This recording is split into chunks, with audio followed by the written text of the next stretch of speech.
in today's world, there seems to be some pushback against young people getting involved in dangerous things. And that doesn't make any sense to me. It just Right. doesn't make any sense. Because if you think back, I mean, we had what stories about youth getting in danger all the time. I'm thinking about the Hardy Boys books. I'm thinking about Red Dawn, the movie. That was a great movie. Yeah. Scared the tar out of me, that opening scene with the Russians. But anyway, Right. you had the Civil War. You had the with kids lying about their ages to get in and be encouraged to fight back. Same thing with World War One. Same thing with World War Two. We used to put these kids on pedestals, and yet now there seems to be a hesitancy to involve youth in any danger.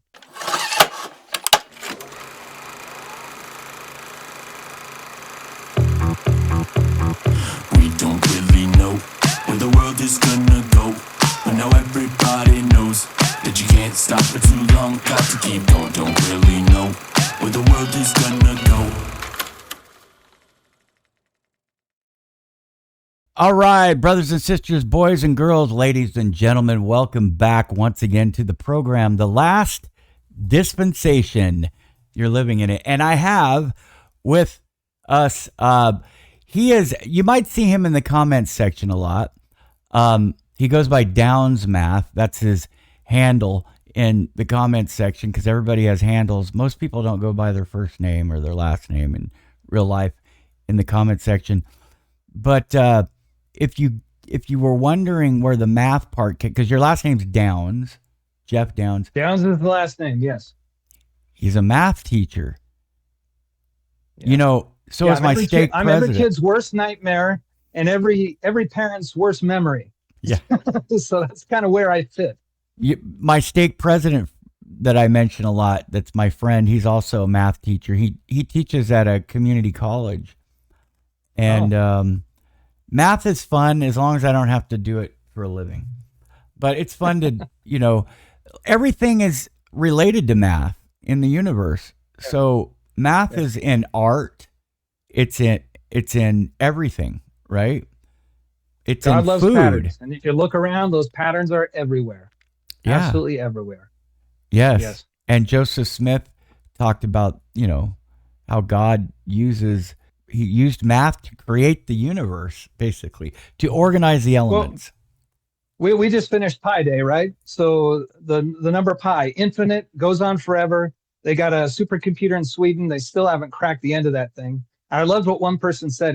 They said if you attach a letter to every single number in pi, like A1, B2, and so on, it would contain every word that's ever been written, every word that's ever been said. It contains everyone's birth date, everyone's social security number, and yet it all is circumscribed into one circle or one great whole. And I love that idea. I love that idea. So I think there's more to it than we give it credit for.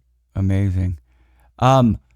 We were talking before we came on about where he's 55. I'll be 54 in October. So we kind of grew up in the same era. And a lot of us, we barely remember the 70s. So we were turning 9, 10 years old when 1980 was around. We were coming out of the 70s, but I very much remember the 70s and what it felt like. But anyway, not to get into that, but we were talking about Wonder Woman and Bionic Man, and you could see all the things he has behind him. I've got a Superman lunch pill too. Superman's my favorite superhero, as a matter of fact, because he's the closest he's the closest superhero to Heavenly Father, basically all powerful. Absolutely. Sorry, I didn't mean to interrupt you. Mine. What were you gonna say? That's okay. It's just that's the thing. One of the big reasons why I reached out to you was because of an episode you did regarding the lack of grit with our youth. Oh yeah. And I would even say the lack of grit with even adults, because in the last 31 years of me as an educator, I've just been slowly seeing the steady decline when it comes to kids wanting to dive into problems just for the sheer enjoyment of trying to find the solution. Now it's just pulling teeth just to try and get them to do a problem 2 times, maybe even once. And so I've just been seeing that steady decline in grit. And I do attribute it primarily to these darn things right here. Oh, yeah. These absolutely evil devices that we have to learn to live with. I totally get that. But I like what someone said once, that The phone is like a needle. You can inject either good or bad with it. And so the Oh, trick right. is learning how to find that good. If you can find that good, that's the key right there. But I have noticed that. And that's why I reached out to you. That lack of grit. Well, I'm That glad you that reached troubles out. me. Yeah, I'm glad you reached out. Okay, so today let's hone in on that and go straight to what we're talking about. So you are a published author. What is the Yes. name of the book that we're talking about today? The latest book is called Port in a Storm. Okay. Port in a Storm, and that's my fifth novel. I've had four previous ones, and what got me into writing in the whole first place, or let me back up here. What got me into writing was just because of some of the stuff we were talking about earlier. We grew up in a time when there were three networks on TV, and because there were only three networks, you were kind of limited on what you watched. And so, as friends, you would generally watch the same things, and then you'd get together at school the next day or after school on your bikes, and you just recreated what you saw. And the Right. shows that we grew up with were those action adventure shows that had genuine heroes, not the anti-hero that's so dark and brooding today, where they just happen to do something good and yay on him. And Yeah. the heroes that we grew up with, they generally tried to do something good, and the writers of those shows were cognizant of the fact that they had young people watching them. And so there were strict standards on language and blood and all that kind of stuff. That Mm-hmm. that was a big no-no. And then there was an effort to try and always incorporate some kind of a moral message. But we talked off screen, the $6 million man, that was one of my biggies. There's the lunchbox right there. My Yeah, kids I gave me see that it. lunchbox because they loved it so much Well, also. and it's funny because this generation, what they consider the old Star Trek, is the next generation. With Data and Picard, I was like, no, Yeah, that's not Star no, Trek to us. That was the new Star Trek, right? yeah, Our old Star yeah, Trek was Captain Kirk. absolutely. Absolutely. And what's funny, because my kids, I would share with these shows with them, the A Team, Knight Rider, MacGyver. I would share these shows with them, and then they would try and share them with their friends. But what was interesting is the friends didn't have the same attention span because the Right. shows ran a little slower. They ran a little slower, and you had to really think about the plot and what Yeah. have you. Not too much, because let's not go overboard with the A Team. There wasn't much of a plot there, other than that we try Right. and rally together to try and fight evil, and then hope we hit the broadside of a barn with all the ammo we're expending. But so, But even the so Dukes I of agree. So Hazards, they fought evil too. They were like absolutely. superheroes too in a race car. Well, car's right above my head too, right Oh there. So my again, a lot goodness! of the I didn't say that lot because of and we wow. got Kit right over here. That's Oh over yeah. here. So just there you go. And so Yeah. my kids would buy me these things because they had so much fun growing up with it. And in fact, we used to get calls from parents asking our kids to come and play with their kids because the parents wanted to teach their kids how to use their imagination. And how sad is that? We had to farm out our kids to teach other kids how to use their imagination. I attribute Right. it to those shows. And so Yeah. that's what got me writing in the first place, is because I missed that. I just didn't see that anymore. And so that's why I started doing what I did. And then over the years, I'd had people encourage me, hey, why don't you strip out some of that gospel stuff and you could sell more? But that was never the point. The point of my writing was always my audience was my kids and my grandkids. And it was a way for me to incorporate some important messages that I wanted to leave behind and share with them, but do it in a Gotcha. creative way so it wasn't so. And so that was primarily my impetus for writing in the first place. There is I've got a let's see, I got another book coming out next year, but in the meantime, this one came up in my mind for as an idea, and it addresses the idea of youth fighting back against evil. But this time, I decided to go ahead and publish it independently because I wanted to maintain complete creative control. When you go with a publisher, you have to make concessions. Yeah. But this one, in today's world, there seems to be some pushback against young people getting involved in dangerous things. And that doesn't make any sense to me. It just Right. doesn't make any sense. Because if you think back, I mean, we had what stories about youth getting in danger all the time. I'm thinking about the Hardy Boys books. I'm thinking about Red Dawn, the movie. That was a great movie. Yeah. Scared the tar out of me, that opening scene with the Russians. But anyway, Right. you had the Civil War. You had the with kids lying about their ages to get in and be encouraged to fight back. Same thing with World War I. Same thing with World War II. We used to put these kids on pedestals, and yet now there seems to be a hesitancy to involve youth in any danger.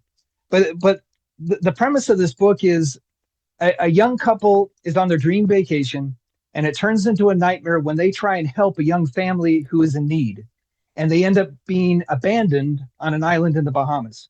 And so what they don't realize is their little act of service has disrupted a plan of vicious gang members. And so using what skills they have, and with the help of a mysterious old man and a motley group of local teens, they go head to head against this vicious gang. And now it's a race to not only save themselves, but to save the lives of thousands. Yeah. And one of my biggest inspirations for this story was Helaman Stripling Warriors. Because if ever there was a bunch of youth involved in danger, it would be them. But see, the thing is you'll have some scholars, even within our own church, kind of push back and say that, no, these warriors were actually in their 20s. And that to me just doesn't make any sense, because you go to Webster's 1828 dictionary, and it defines stripling as a youth in the state of adolescence. And so to me, that puts it more in the range of 12 to 15. And if you think about it, if you go with the younger age, then suddenly there's the miracle. Right. Why would Helaman refer to them as his little sons in Alma 5630, if in fact they weren't younger? Right. And the whole preservation in battle is the miracle right there. And well, so I just can I interject real quick? Yeah, absolutely. I want people to know, because I know you're trying to be careful, but I'm gonna have two images up here. You don't see them, but they're gonna show the audience what we're not mentioning, and it's something. It's in his book, but we were reluctant about doing the interview because part of the plot of his book has something to do with these two images, and if you could figure them out, and one has to do with cars in traffic, and the other one is human beings over here. So I'll have those two things, and I'll have a plus sign because you're a math teacher. But we couldn't mention that because of YouTube, and the algorithm is very smart now. So we're going to put images up and see if the algorithm can decipher that, which I don't think they have the brains to do that, because they don't have, they still don't have personality. So one thing in his book is that these kids get caught up in, one of the dangerous, dark, evil things that happen today. Hint, hint, nudge, nudge. You guys understand what we're saying, right? That is currently happening today, and it is real. And let me just say, and I know you didn't want to say it because you thought maybe I wouldn't want you to, but yeah, I'm trying to be careful here. But I also want to point out that the stats and the stuff that's in the book, 100% real. Everything's real. The name of the gang, though, I did change. And but other than that, all the stats, everything you read in there is 100% accurate. And what is going on today about what happens, right? About what happens. Yes. Okay. About what happens. And the thing that's I've marveled over the last 4 or 5 months since it's been out is I've been justified in some news stories that have just come out recently, and that's the part that's floored me. And so again, there's a reluctance to want to discuss it, but I think it's important that we do, because our youth need to know about it. And I go back to the idea of youth needing to fight back. If you think about it, if we wanted to be so careful with our youth, Helaman would have told those 2,000, you know what? We got this. You don't have to worry about a thing. You go on back to your moms. I know they told you what to do and all that kind of stuff. They gave you some encouragement on what needs to be done in this evil world. But you just go back home, stay in your little basements there, and we'll be just fine. We'll me, T-Income, we got it. We'll take care of all this. And that just doesn't make any sense. And you can even go to the Bible with David and Goliath. The Christian scholars tell us that even David was between the ages of 12 and 15. And so despite inexperience, we can do incredible things. Absolutely. With God, all things are possible. But and of course, I'm not encouraging youth to go against gang members. I'm talking metaphorically here. I truly believe we are hardwired for metaphor and story. We are just and parable. We are hardwired for that. Otherwise, why would they be all throughout Scripture?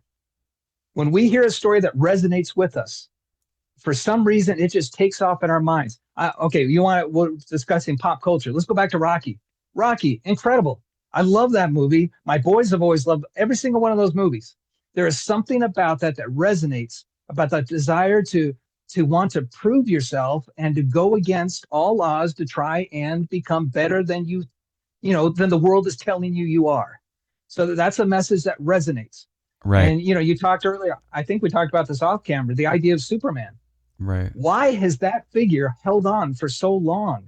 And developed by two Jewish kids who wanted to create a hero as strong as Samson, who comes to a planet just in a rocket ship, boy, much like Moses, was put out into the water to come and become this great hero, and then to use El in his name, short for Elohim.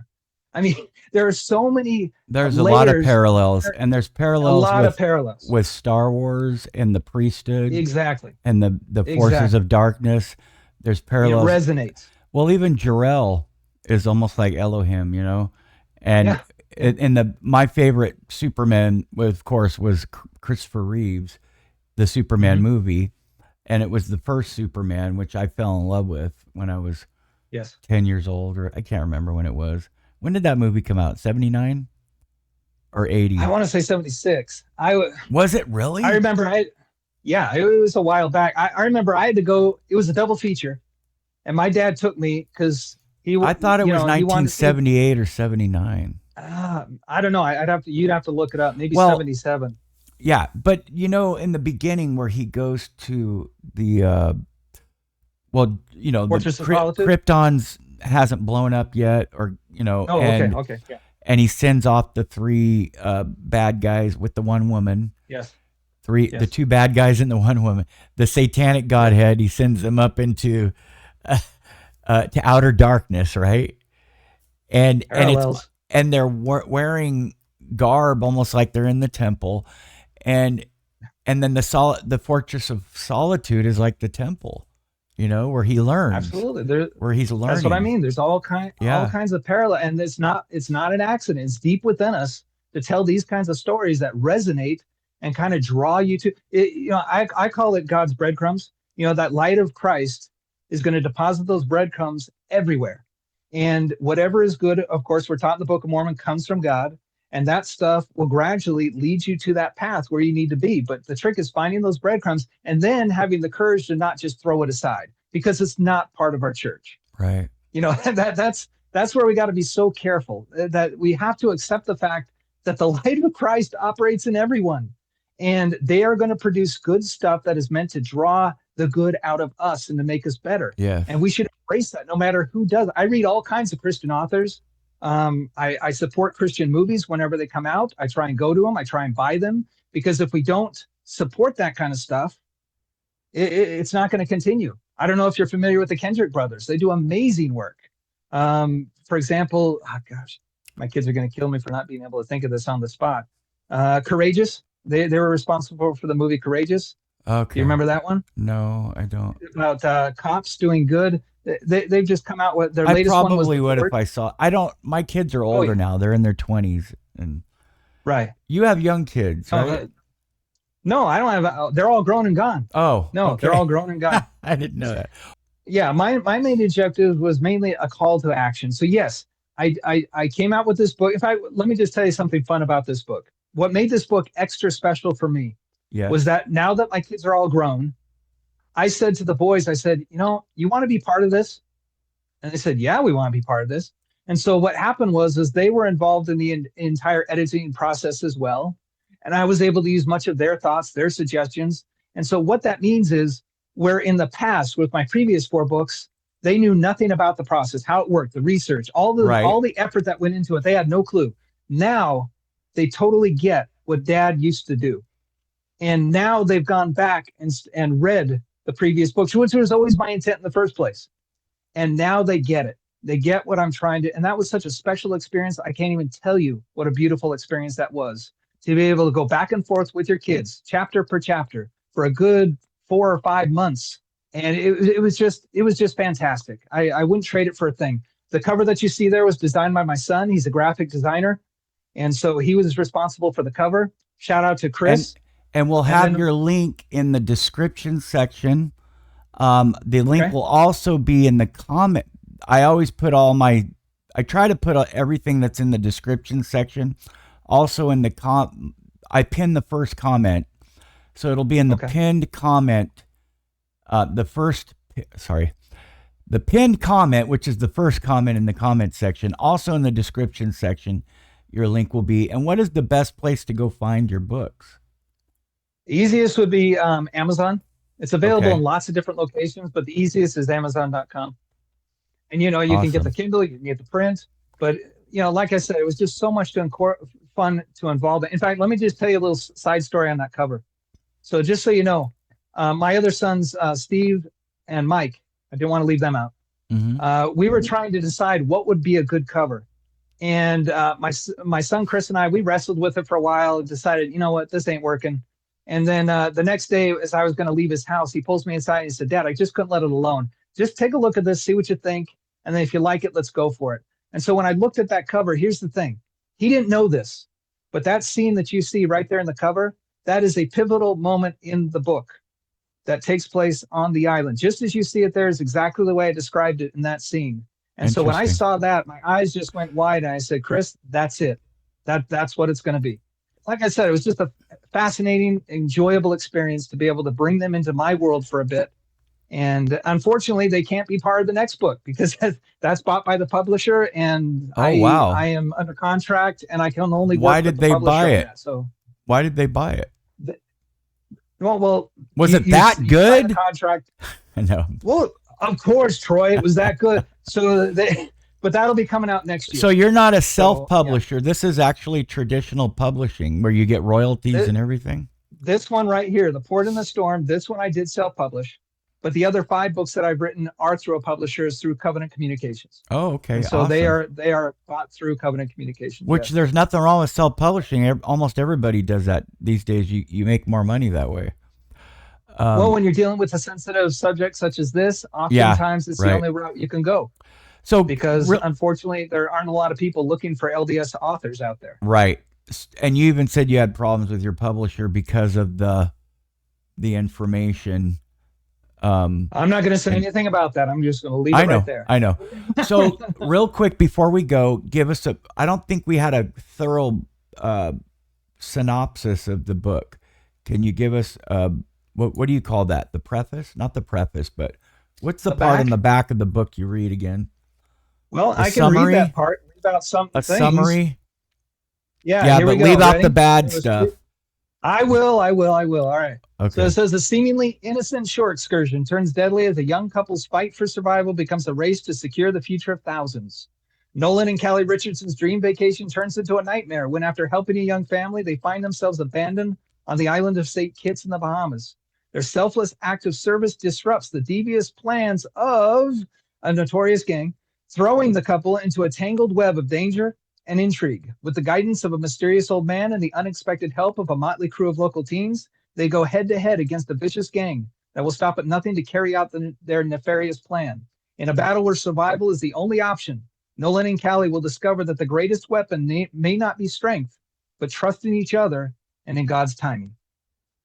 And when he says a vicious bunch of group of motley individuals, he's talking about the biggest, deepest thing that is happening today to young folks and others. If you Thousands know, and thousands and right, thousands. Yep. right.